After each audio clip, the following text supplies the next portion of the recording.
you? It should come up any moment. Remember, you got to go to our page and right on the front. All right. Remember, you got to go to our page. There right it is. on the front. Share. All right. Time is 6:01 p.m. I'm going to unmute our participants. Good evening, Sheriff Hain. Good evening, Director Kelly. How is everyone? Great, thank you. Thanks. Can you guys hear us? Can you guys hear us? I can hear you fine. Can you hear me? All right. Wonderful, wonderful. All right. State's Attorney Mosser has a message for us to deliver. We are live on Facebook with a very important discussion this evening about trauma and law enforcement.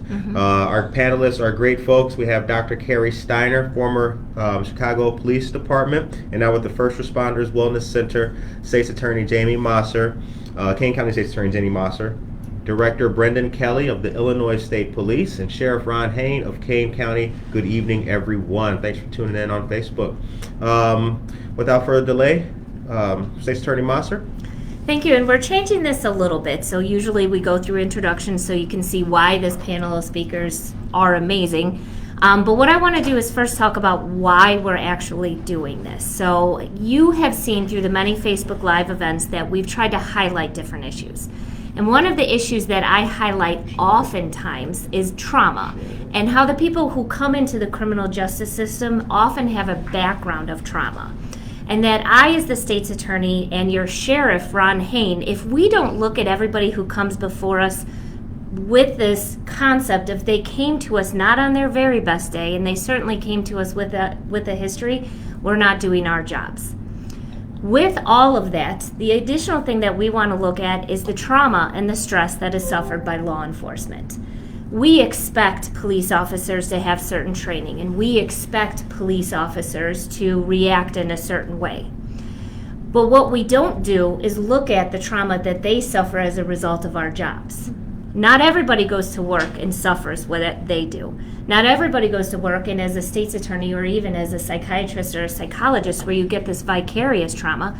We don't always look at that as to how that is going to affect a person's performance. And the thing that I want to start off saying before we get to the introductions is this is not an excuse for bad behavior that may have been done by police officers. This is not a way around what happens. I prosecute people who come in here, but I also listen. I listen to their background and I listen to why they are before us. That happens the same way for a person who comes in as a defendant as well as a police officer who may or is a defendant.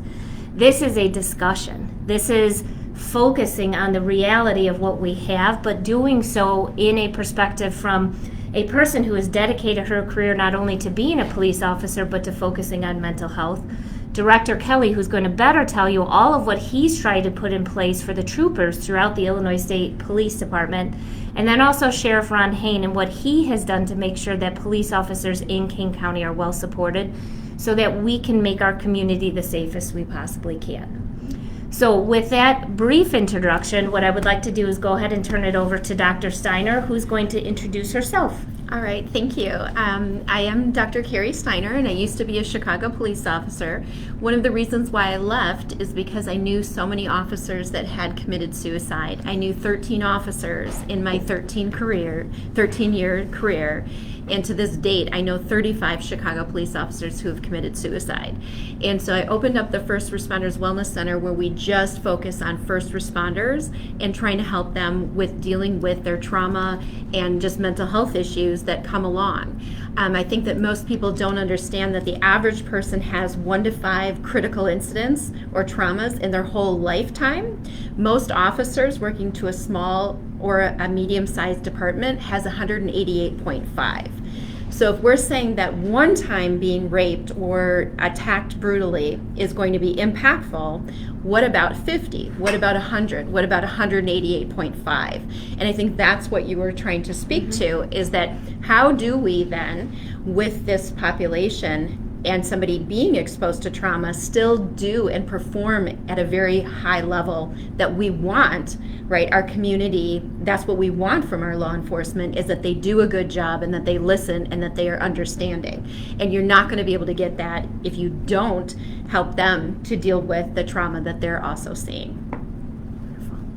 Curtis, I'm going to let you do the introductions. I took over your whole job. I'm sorry. And I apologize because I have done that to you. I was taking notes like, wow, that's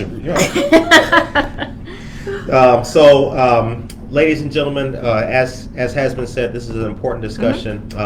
Accountability also exists in regards to what we're talking about. But the first question I have is, how does this fit into the vision, the overall vision of Kane County State's Attorney, your position, and what we're trying to achieve here in the county?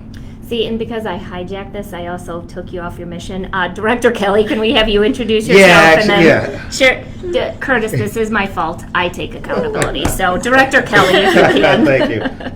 Yeah, thank you. And thank you, State's Attorney. You're a great partner for law enforcement. Just so those of you who are not involved day in and day out in the important matters of criminal justice in this state, just know that the men and women of law enforcement certainly have a friend and an ally in the State's Attorney in Kane County. Thank you. It's a great privilege to be able to work with you on any number of things that are important to seeking justice and public safety in this state. So thanks for doing this, and look forward to the further conversation, because it's very, very important. As was said, I'm the director of the Illinois State Police. I think it's the greatest job in the world. I'm sure the sheriff would disagree with me. He probably thinks his job is the greatest job in the world. It's a good thing you're post-election. But I'm very blessed to be going into my fourth year as the director. Come from a long family of history of law enforcement. Great uncle was a sheriff. My grandfather was NYPD. He was a homicide detective in New York City many years ago. There must be some kind of genetic flaw that gets passed down at some point that compels you to want to work in this world. So it's a great privilege for me to be part of this organization. I worked previously as a prosecutor for many years, a job similar to yours, State Attorney.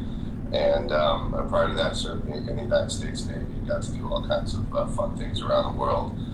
So some of my perspective is shaped by my experience with my comrades in the Navy and other folks in the military, and how they've been exposed to trauma and how we're understanding better the impacts on their mental health.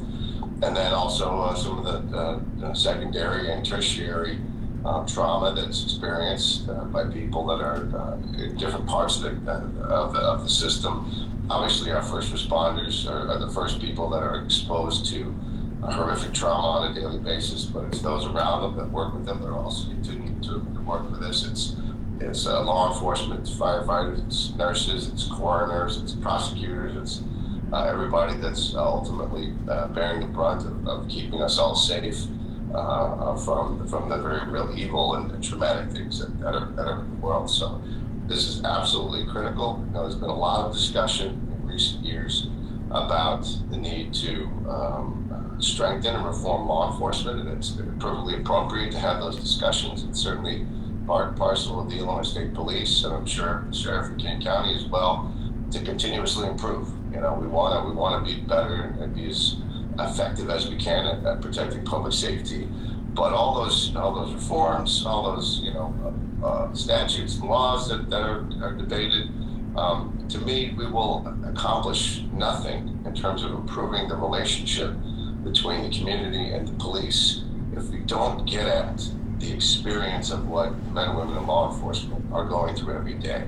You've mentioned, State's Attorney Mosser, that people that come into the criminal justice system that have violated the law. Perhaps they have done so in part because of some issues that are rooted in trauma that have been children that see domestic violence, they learn that life is cheap, they get involved in violence, they get involved in drugs. All those things have a vicious cycle and tear apart the fabric of society. Well, we ask the men and women of law enforcement every day, we ask them to go right into that. We ask them to do that on behalf of society, to be exposed to that horrific trauma on a daily basis. And we cannot be so naive and so obtuse to think that does not have effect on their mind and their heart and their soul. And that's important because it's a moral thing to do to talk about this, but it's also important, I think, because it's a practical concern. They cannot be effective crime fighters. They cannot be effective protectors of safety if their equipment may be having some malfunctions. The most important tool that they have. It's not their firearm, or the taser, the squad car, all the other cool things that we have in the action beat up law enforcement has. The most important tool they have is this. And if we don't talk about the impact on that, then everything we're doing to try to protect public safety and improve the relationship with the community, I think will be for naught. It will all be for nothing unless we focus on this very important issue that you brought up here today. Thank you, Director Kelly, very much. Sheriff Hain, please introduce yourself, sir. I'm glad to have you on. And Director Kelly, go Navy, and thanks for your service. Curtis, thank you so much. I always appreciate being on here, and I want to echo Director Kelly's comments about Jamie Mosser, just an incredible advocate for law enforcement across Illinois over the last couple of years as our state's attorney, and I can't thank her enough for her support and her friendship. I know, Dr. Steiner, you've done absolutely incredible work in our industry, and so thank you so much for your perspective and your support of all of law enforcement. And really what Director Kelly with the state police has done over the last 4 years is something that I've never seen in my 28 years of law enforcement with the Illinois State Police. He's brought them light years beyond where they've been ever before. So just having that perspective that he's had, that leadership, that guidance, I listened and was part of his calls during the COVID pandemic to civil unrest following George Floyd, and for him to take the bull by the horns and just be that voice and that leadership for law enforcement during that time speaks volumes to his credentials and his abilities. So I can't thank him enough for his leadership. During this conversation, I'm going to bring a little bit different perspective to things than I think Dr. Steiner will talk to, and maybe Director Kelly will talk to. But being involved in well over 100 life-threatening and traumatic incidents over my career has really shaped me as a person. But at the end of the day, I'm wearing a sweatshirt that defines what I'm going to talk about, and it's Iowa Hawkeyes, where my two oldest kids go, University of Iowa. And what's lost all the time, now follow me here, what's lost all the time, if you listen to social media, you listen to the 10 o'clock news, everybody refers to this face as the police, like this ghost face entity of the government that's just out there attacking people.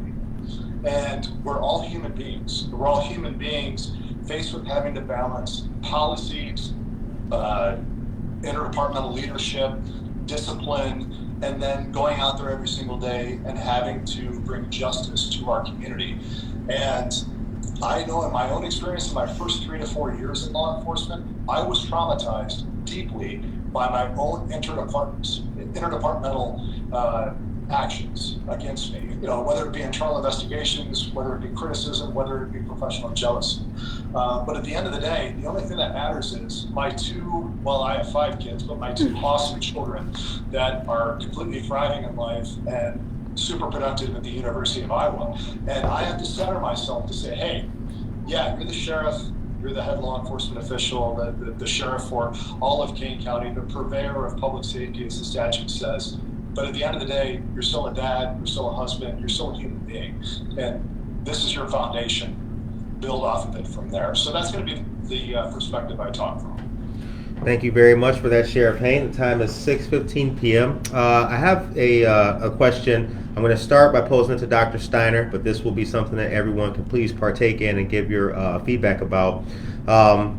When it comes to the mental health discussion within the ranks of law enforcement, and the resources that law enforcement can use or has at their disposal for help nowadays, how is that different from how police used to handle things? What was the used to be, and what is taking place now that's attempting to make things better? Yeah, I think the used to be was more, let's go out after work and go to a bar and talk about it over some drinks. And I think now we are realizing that that is not the best way to do it, and to actually go and try to talk to a mental health professional or peer support or to do other activities that keep somebody healthy. And I think that most departments now are really trying to change that culture around and really focus on wellness, where I think before it was more of that suck it up buttercup attitude. Right. And when I do work with departments or some members, or again, even sometimes the civilians, they go, well, they got in this job, they should be able to handle it. Well, that hasn't worked so far, because if you take that suck it up buttercup attitude, that really just tells that person that I can't have feelings or emotions. And what that does is numbs them out, or they start to look for external ways to decrease their feelings. So that would be alcohol, gambling, affairs, whatever that would be. And that's not beneficial for that person or, society in general. So it's not a good thing that we take that approach, and that's where we do see and have seen high divorce rates in policing, high suicide rates in policing, high conflict, and so that's what we're trying to get away from. That suck it up buttercup attitude has not worked in the past, and that's why we're trying to do it different. And in regards to what a police officer has as a resource now, if they do want to seek that help, what's their option? Well, I think that each department has different resources, but I think most departments do have an EAP. Okay. Some people do feel comfortable with that, some people don't. There obviously are people like me And now. what's an EAP? The Employee Assistance Program. Okay. So most, like Kane County, and most large departments will have an employee assistance program which they can go to. Sometimes they will also get referrals. We also have national 24/7 crisis helplines for specifically law enforcement. Obviously, there are people like me that specialize in police and public safety. There's not a lot of us, though, I will be honest. This is a newer field for, again, the psychological community as well, because I think that, to be honest, in the psychological community, I think that they're also a little bit backwards in not realizing that law enforcement are also traumatized. They expect a lot from that, but they don't and haven't really considered. Like when I talk to other clinicians, they say, well, if this is an emergency, call 911. And then I ask them, do you know what happens if you call 911? And they're like, no. And I'm like, okay, well, if you're using that service, you should know what's going to happen. Right. And with each community, that might be different. Like as a Chicago police officer, you're going to go in handcuffs because that's our policy. So I was like, regardless if you are suicidal or not, that is our policy, because obviously I might have weapons on, well, as an officer, I would have weapons on me. If you're not in the right state of mind, I want to protect me and you. So it's not about that I think necessarily you're going to, do something, Right. but it's that you could take something of mine and hurt me or hurt you. And so again, just that alone, right, that's why we're speaking here, is because we want to make sure everybody in the community understands how law enforcement works, but also how mental health works. And so Right. we have to do it all the way around. Director Kelly or Sheriff Hain, is that the same? Is that also true of you guys' respective positions as director of ISP and then Sheriff of Kane County? Well, to your original question, how has it changed? I think it's changed for the better. I hope. I think we're headed in the right direction. I think some of that's a reflection of society, but I think it's more difficult in this world because the kind of people that are attracted to service and wanting to help others, which is the type of people we see in law enforcement, they tend to put the needs of others before their own. They also tend to be just tough as hell. They're just some really strong people, morally, physically. They're just usually the most solid people you find.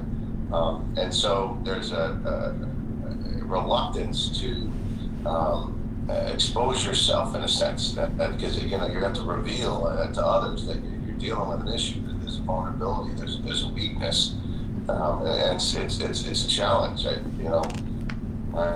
My great uncle, he was like I said, he was a sheriff, but he wound up in a mental health facility at the end of his life, probably because back in that day we didn't know what the hell they were dealing with. It's just a lack of understanding of that line of work. and the trauma it had on their well-being. My grandfather was a New York City homicide detective, but I know he self-medicated with a lot of alcohol, as a lot of law enforcement have. But I think we're in a better position now, where we're acknowledging that this is no different than any other organ. Your brain's not any other organ. You know, if somebody blows their knee out, you know, in a pursuit, and they gotta have reconstructive surgery or whatever it is they gotta do, we're gonna give them the time off. We're gonna take care of them. We hope they're gonna heal. We hope it's not a career ender and get back at it. I think that's usually what they do. Somebody's got a heart issue, you know, because they've just been eating donuts and Polish sausages their whole career. You know, they need to get a stent put in to take care of their ticker. We're going to give them the time to do that. We're going to help them heal. You know, we're going to do that. But for some reason, we have been reluctant to think of this organ in the same way and acknowledge it. Like, you put bad stuff into it, it's going to get sick. But I think we're starting to get to the point where people are more comfortable being able to acknowledge this is a practical concern. This is something that has to be done to take care of oneself, just like your physical fitness. It's part of your physical fitness. It's part of we do a P-Fit every year. You know, even I do it. We probably need an M-Fit, a mental fitness thing every year. We're trying to develop things like that are an opportunity for people within the ISP. We got a federal grant a couple of years ago to improve our employee assistance programs, our peer support programs, to grow those out. I will say that's not for everybody. Sometimes there's a trend when it comes to wellness and how we talk about wellness, and let's just check the wellness box and, you know, we're good. We discussed it. I think it's got to be a full spectrum of things. We know when there's a critical incident, and I'm sure the sheriff can speak to this, when it's absolutely something horrible, when we've lost one of our troopers or someone that's been killed in the line of duty, or it's an accident on the side of the road and there's a whole family that's been killed, or something involving a child being treated just awfully. We know that has a trauma on people, and so we do those critical incident debriefings. We talk it through, and we do it in phases, and we're very good at that. But there is the daily acute trauma, the little things, the drip, drip, drip, the confrontation with people that aren't necessarily happy to be seeing you, just the little ugly things that add up. When you're doing your job the best you can, and still somebody's not going to be happy. That is a sort of a daily wear and tear that we have to find multiple avenues to address. It could be cognitive behavioral counseling. It could be some other activities where things like group discussions encourage that, but in a way where that's not really the focus. It's just sort of tangential, and you sort of slip that discussion in there about what it is you may be dealing with.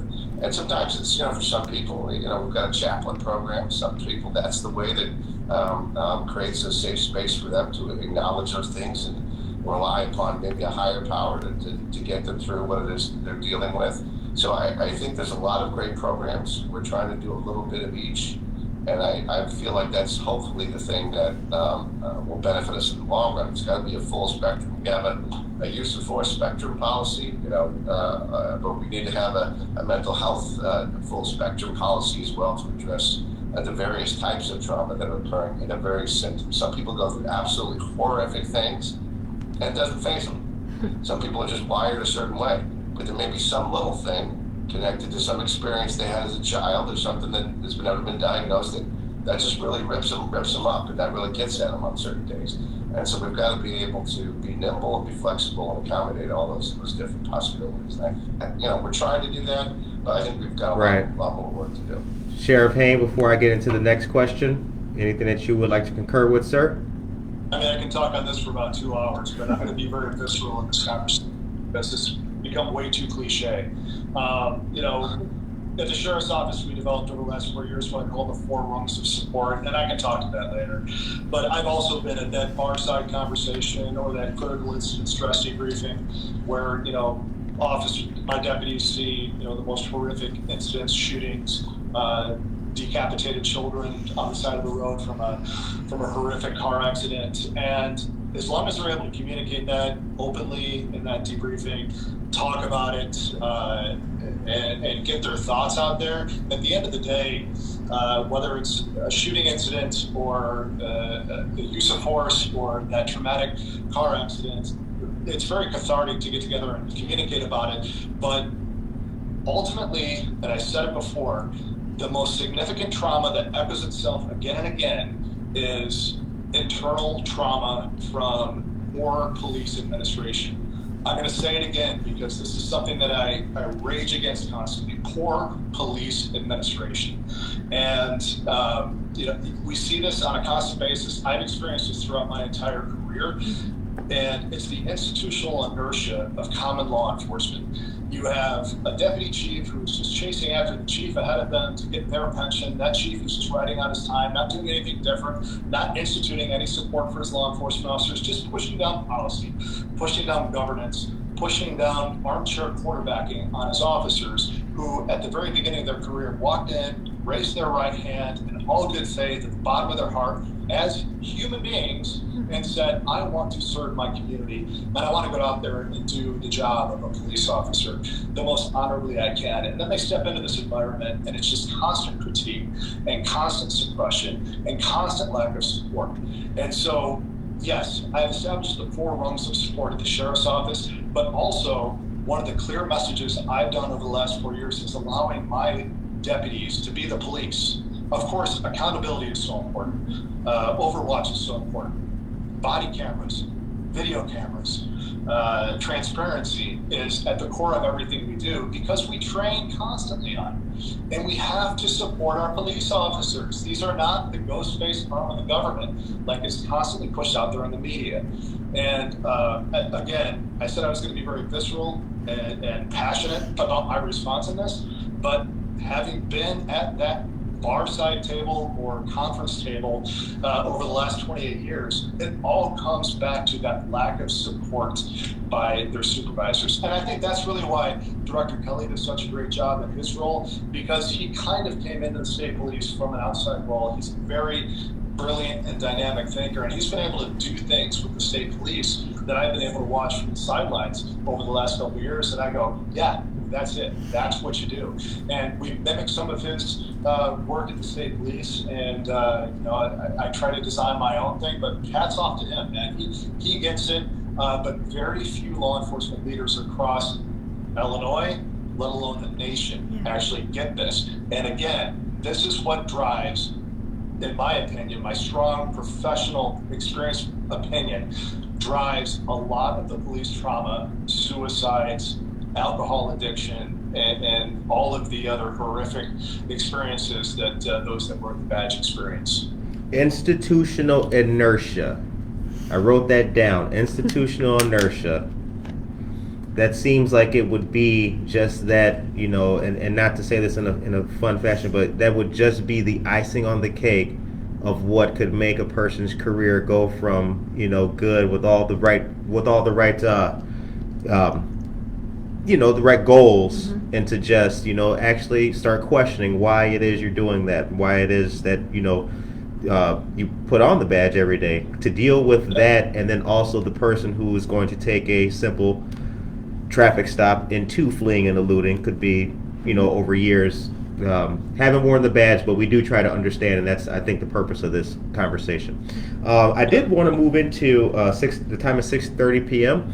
I did want to move into the accountability and all aspects of it, because from Director Kelly and from Sheriff Hain, we've seen, and what Director Kelly, I've heard of what that accountability looks like.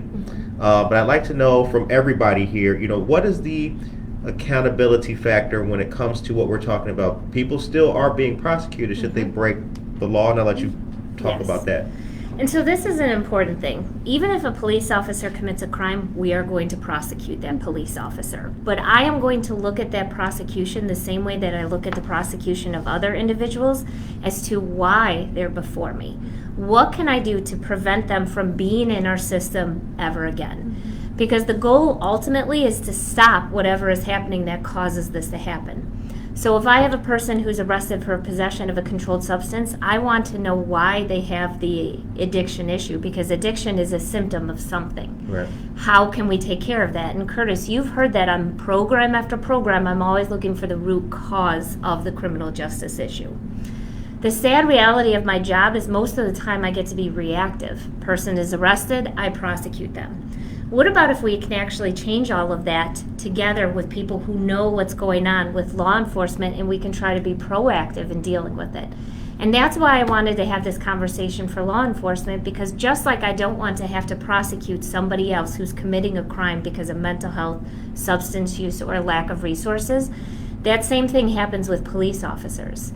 In just my career, I've probably prosecuted about a dozen police officers. And these are police officers who I knew, people who I've seen what they've done with cases, people who I knew went above and beyond for victims and matters, and then suddenly they're before me for a DUI, domestic violence, theft, possession. And when you look back at everything, you can see how everything kind of spun out of control and they were before me. What about if we never had to do that, because Right. we provided them with the resources the same way that we want to provide those resources to people in our community?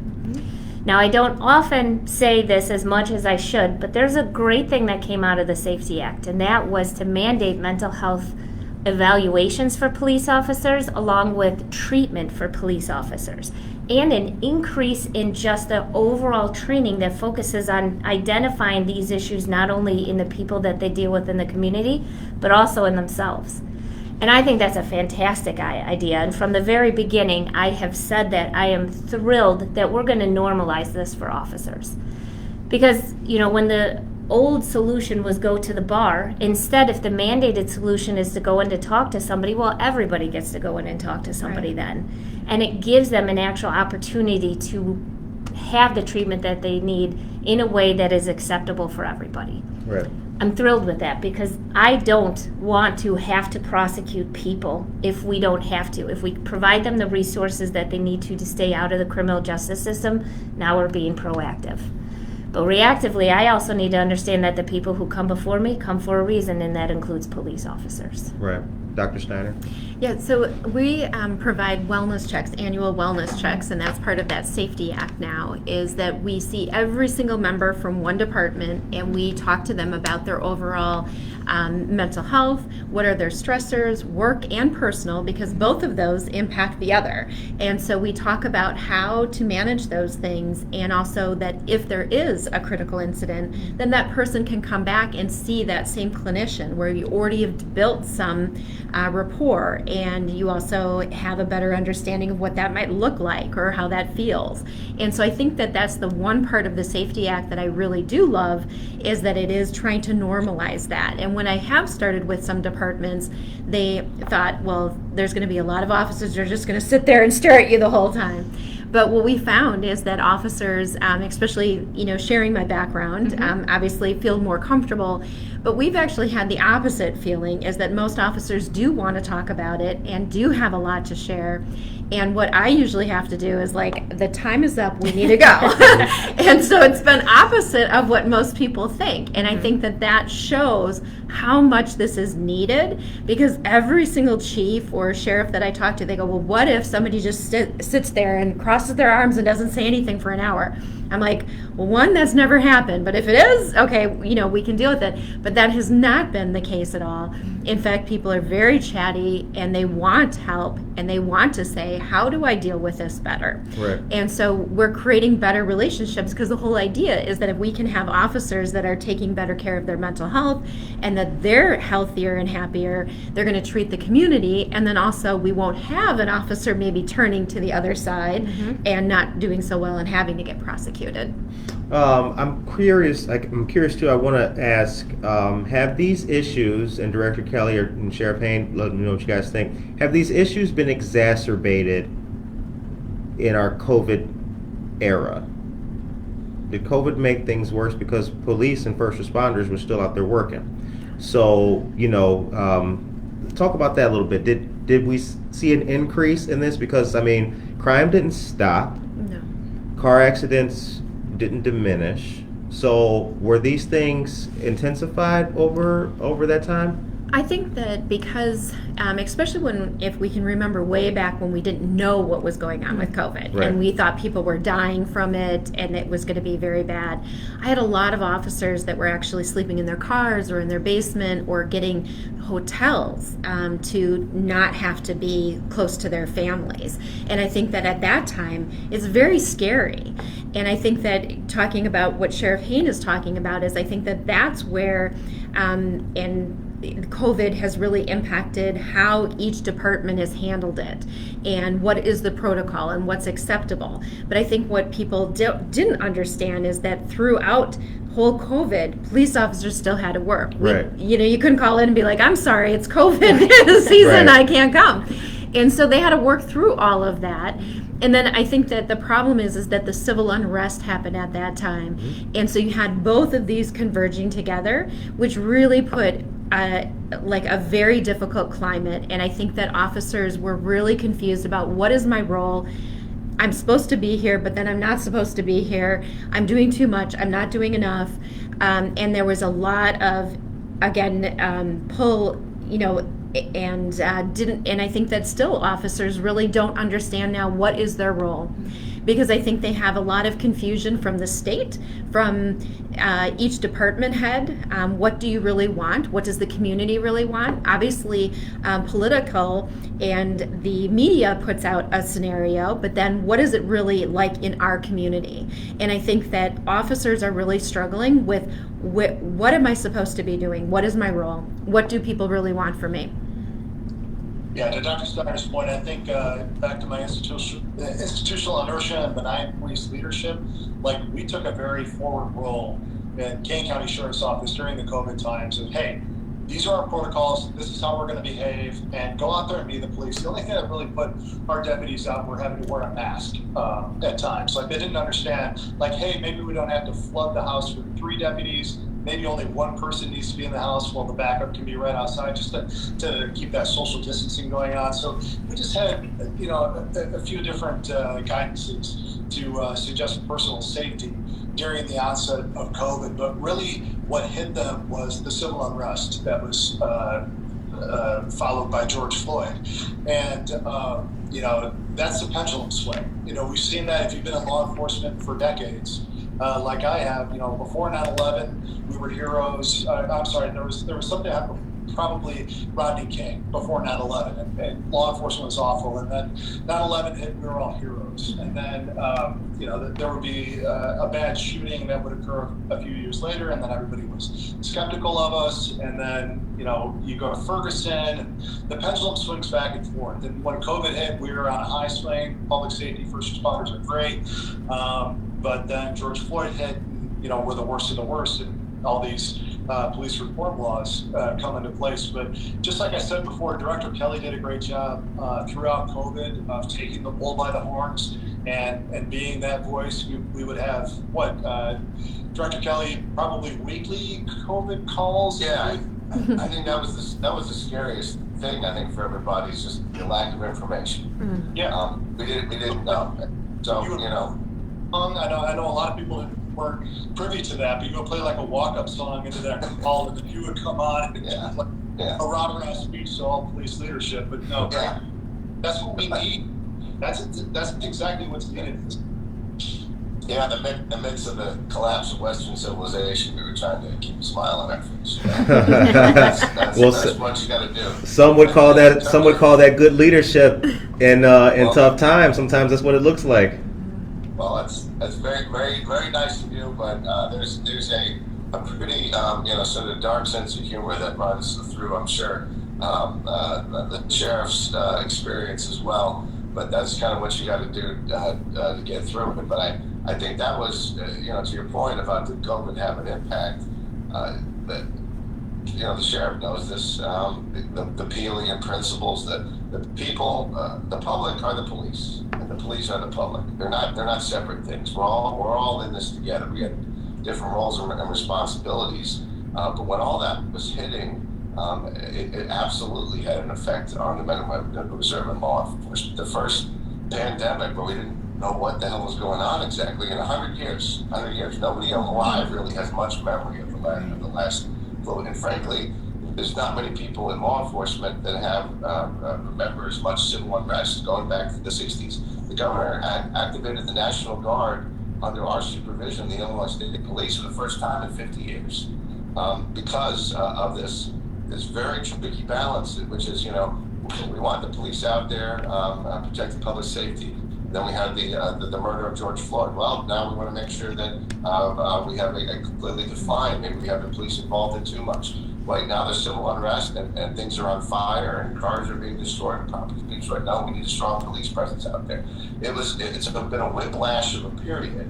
And to the sheriff's point, the long-term perspective and the wisdom that he's talking about, the relationship that the public has with the police in this country, it goes up and down. There's a long history. It ebbs and flows.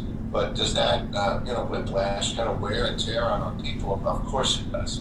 You have to be a little bit stoic, and you got to have a sense of humor as you get through it and see the long game and just kind of brush things off and adhere to your oath.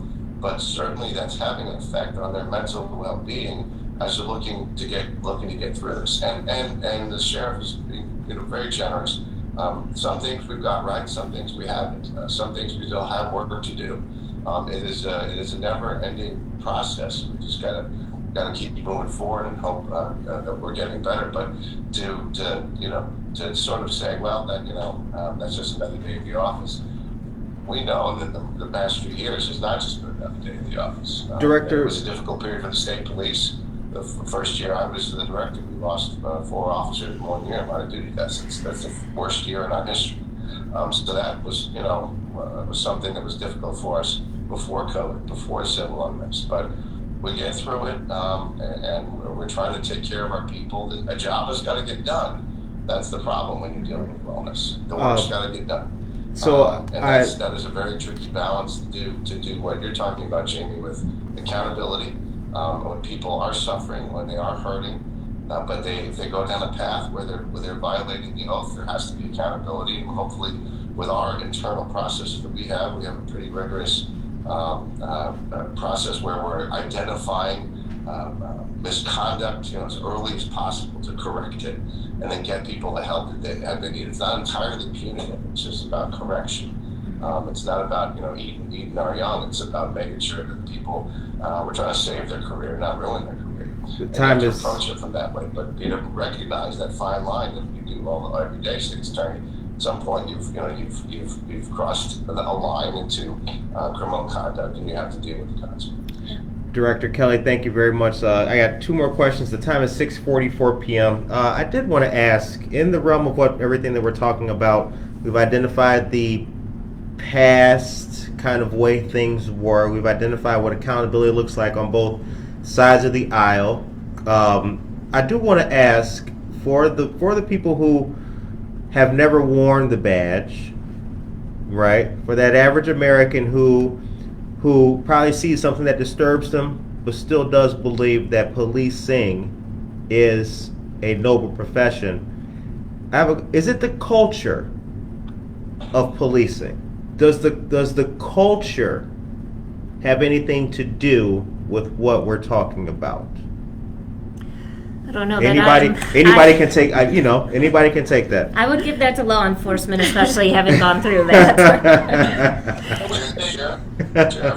First now than ever, and starting to keep muting myself and turning my screen off. We're celebrating part of our family's Thanksgiving tonight down in the cities. Happy Thanksgiving to everybody coming up, by the way.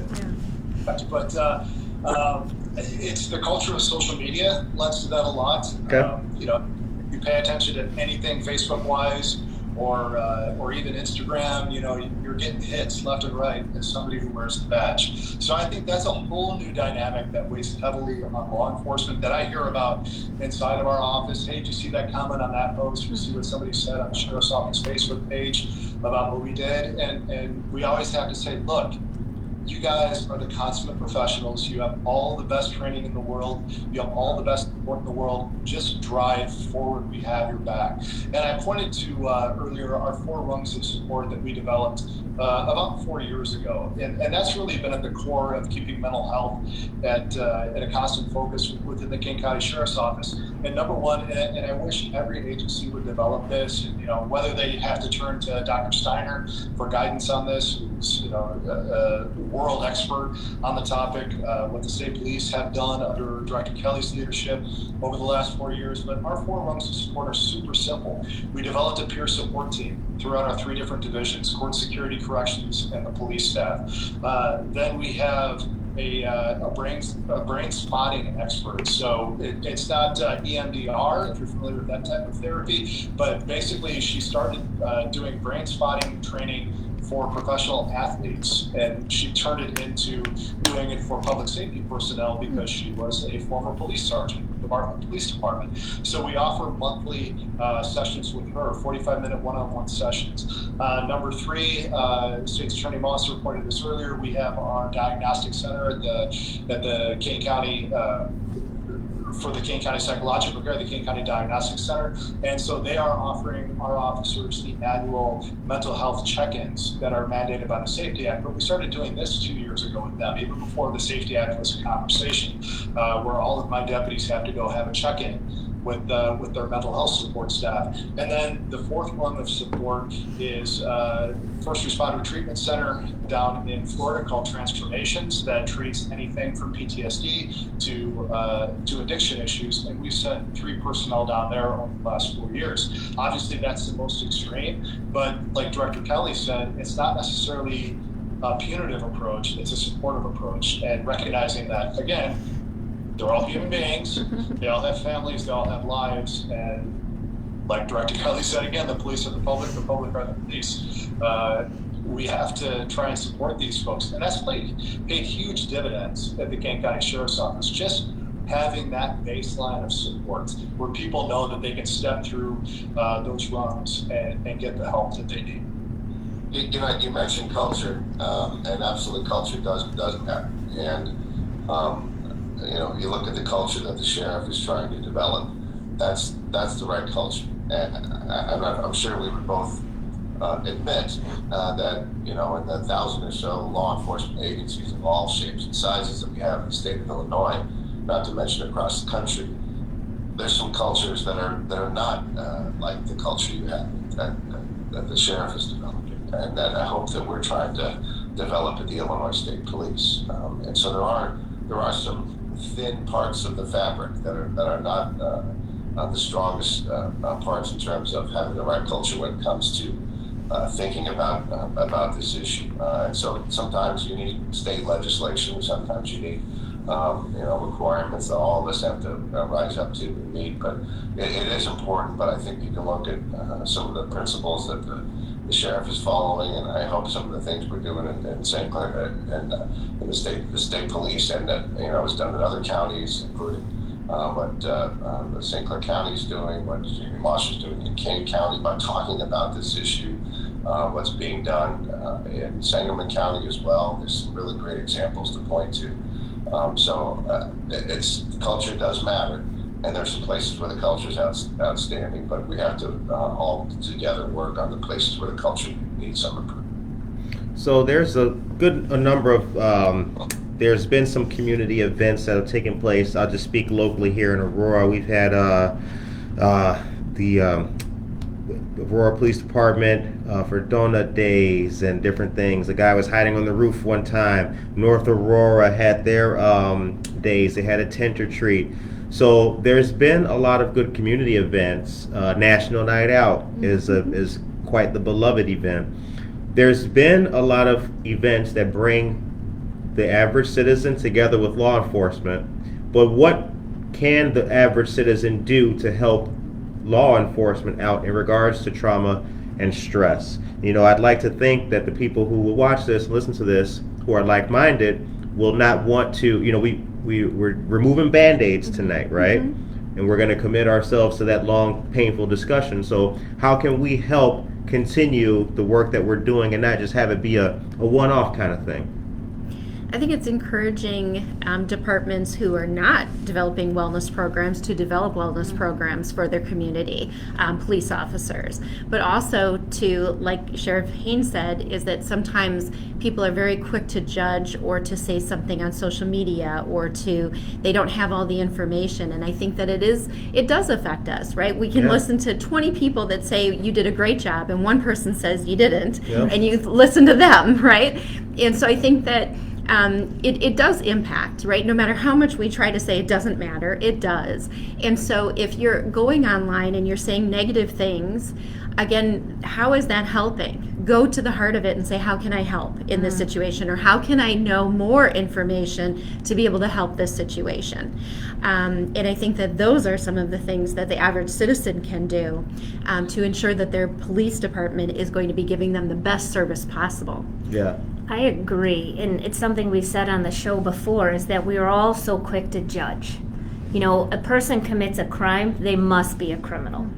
And I understand that when you're found guilty of something, you're labeled a criminal, but there are a lot of people who commit crimes because of reasons that they can't control, or, you know, the way that their life has been. I was in a training recently, and this goes both ways, where the officers said, well, that's the reality of the situation, they did it.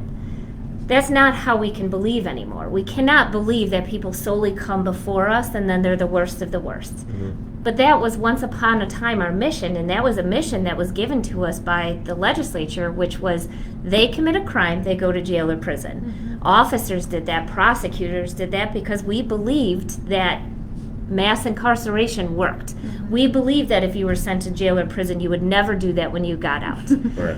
We know that's wrong. We know that has failed. Mm-hmm. And we're trying to kind of undo all of that, because that has had a historical effect. Mm-hmm.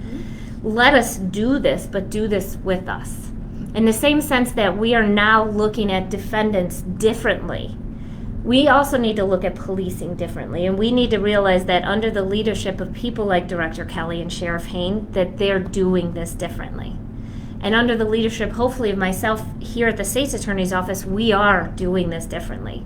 Join us in this mission of trying to do it. Don't just bash us because of everything that's happened in the past. Yeah, and we have a myriad of outreach mechanisms in Kane County Sheriff's Office.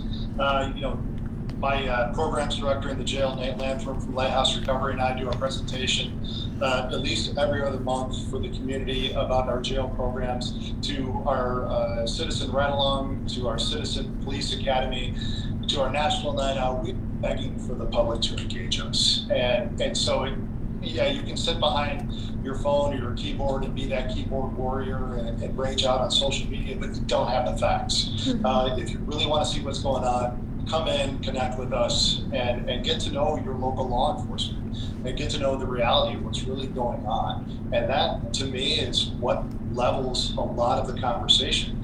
Any of the antagonism that we've had from certain people when we ask them to engage in any of those mechanisms has really leveled out again that conversation. Mm-hmm. So that's what our public can do is, hey, we're accessible, we're here. Right. We have so many different ways that you can be part of the Kane County Sheriff's Office as our community. Let's go. Well said, well said. Director Kelly, looked like you had something on your mind there, dear sir. Well, like the sheriff said, we could talk about this for hours and hours and hours, but it is an extremely difficult duty and responsibility that men and women who are making the choice to serve in law enforcement, that they take on a daily basis. It is very challenging. And I think that they have to sort of untether themselves a little bit to the public response sometimes, Right. I tell them that the people that say how much, they criticize you and they say terrible things about the police, as soon as something bad happens, as soon as they're in danger and they need you and you help them, they love you again.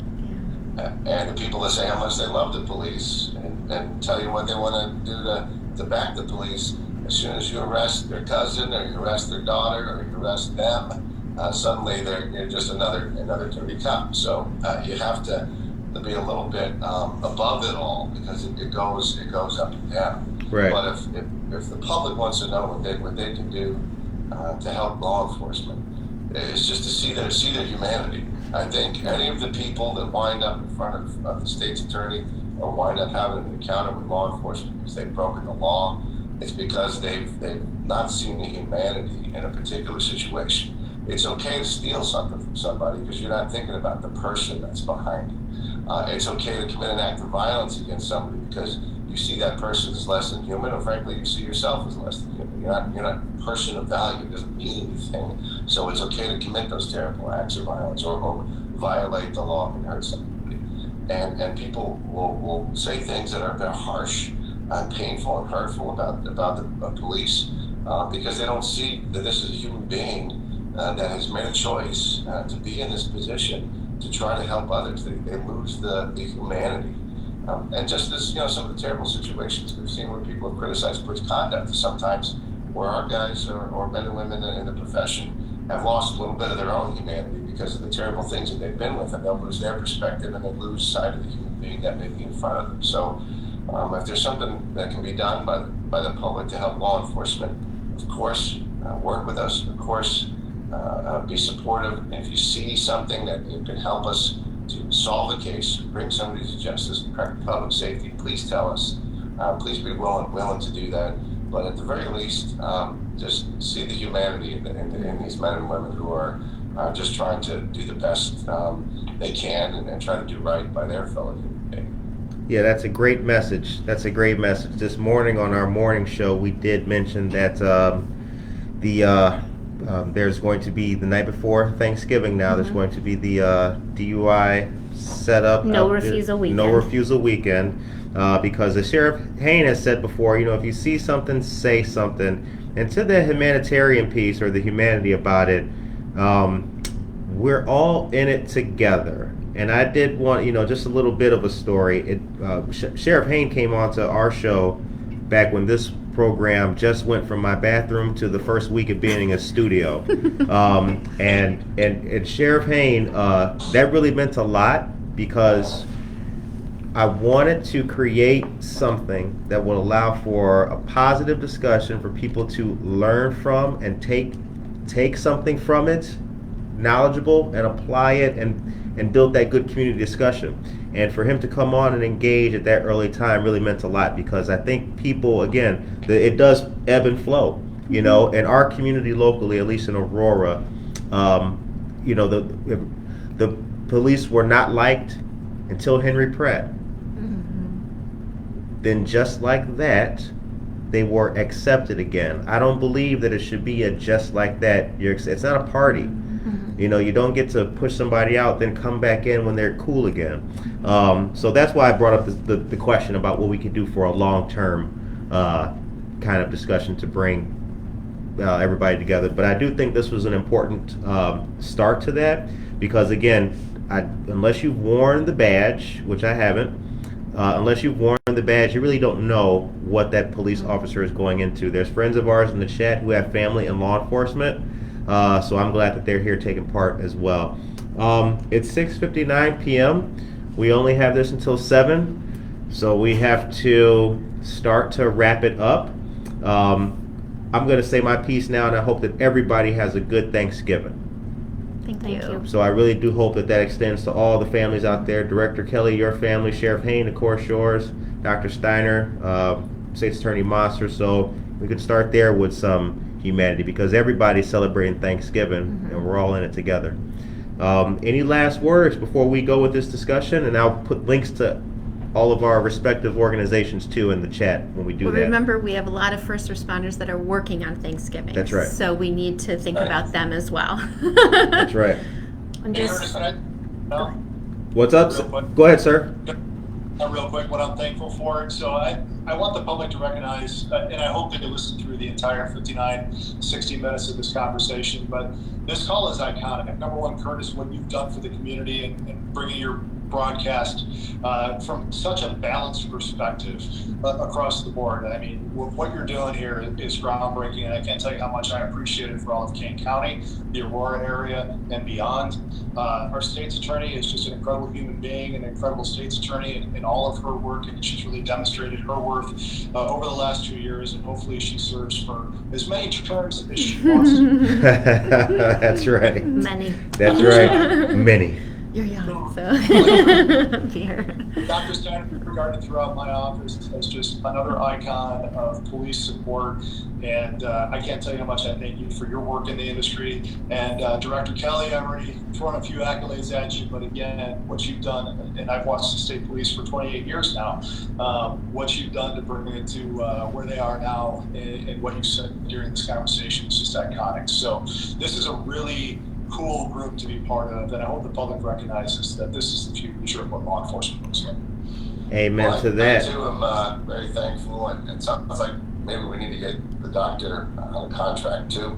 Come get one work break. DM me, okay? So we can talk later. But I'm very thankful for the great partnership that we have with the state's attorney.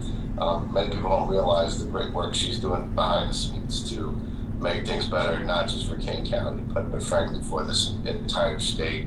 I was president of the State's Attorneys Association many years ago, and you see leaders come and go, and Jamie's certainly a leader on the scene that we've needed at this time. And I'm very thankful for the partnership that we have with the sheriff and the continued good cooperation. You know, there's 102 sheriffs. They're not all created equal, okay? And you're at the top of the list, brother. So we're proud to be able to work with you every day. And there's very little that we do that's original. All we do is steal from each other. In terms of, sometimes we're stealing people these days, recruiting, but in terms of best practices, you know, we'll look over at the fence over there. Oh, okay, that's pretty interesting what the sheriff's doing. So. And we do that a lot, so we're very thankful to have that, and I'm thankful to be part of this type of conversation going into what hopefully, I really in my heart truly believe that we're getting past the period where it's an amount of an intense scrutiny on law enforcement. Again, we know these things ebb and flow. It's a long history, but I do really feel that there's a crystallization for most of the public that we need the police. We need them to be well. We need them to be successful. Everybody wants to live in freedom. Everybody wants to live in safety. You don't have that without the law, and you don't have law without law enforcement. So we need these people to be well. We need our law enforcement to be strong and healthy and happy, because that only makes the rest of us stronger and healthy and happy.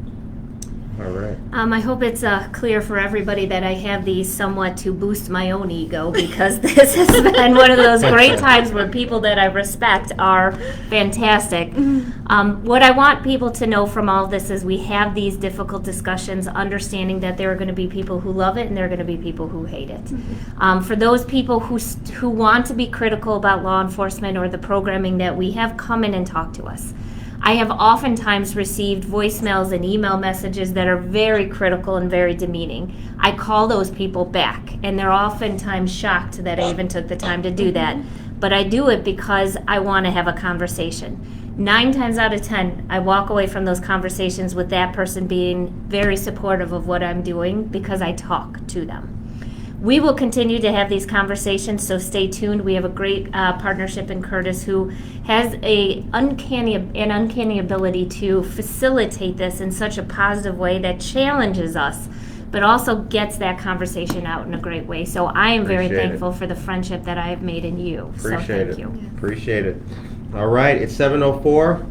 I hope that all of our great listeners and people participating have a great night. If you watched on Facebook, thank you very much. This episode will also be on our YouTube channel, in addition to being live or in audio fashion on Spotify. Everybody have a great Thanksgiving, upcoming holiday, a great rest of the week. And also to the first responders who are still working, be blessed and be safe. Take care of yourself and each other, folks. Thank you. Bye. Thank you. Have a good night.